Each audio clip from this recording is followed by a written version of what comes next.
Isiu Elisha Karam ladap jing bulan Jing kermen kaladu Ipadon ayu haye ruom No anle menta Ya tu yanga Ijing jabaro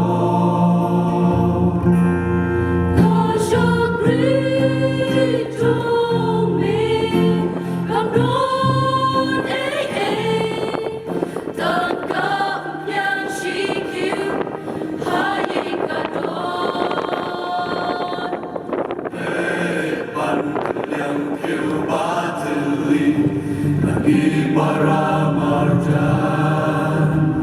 dan pagi marong dabu kerpa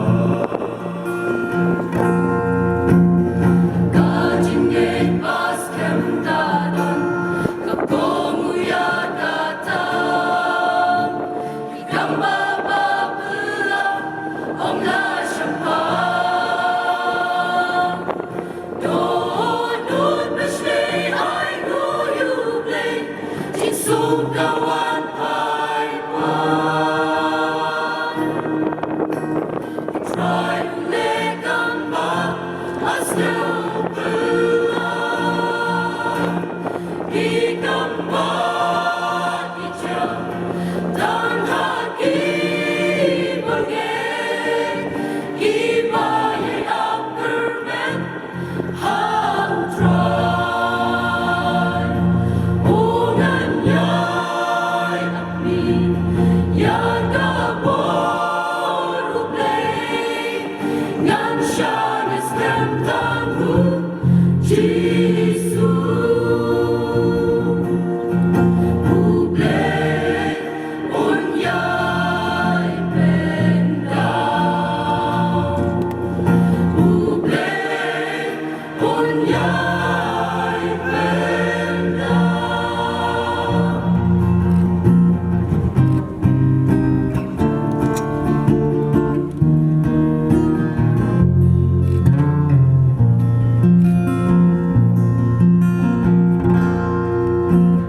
Engki jingkula Usha egen yen hai Ki eryong ki batrim Ki beyami Jing berkat kusai Ginom laban yara Dan ai nikmat syutrai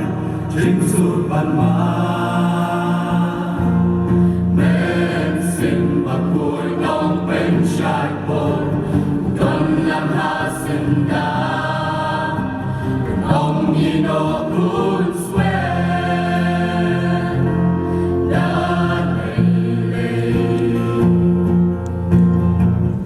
Lesihap den jongi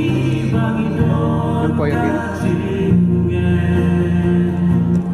Kilomba kinken riadashi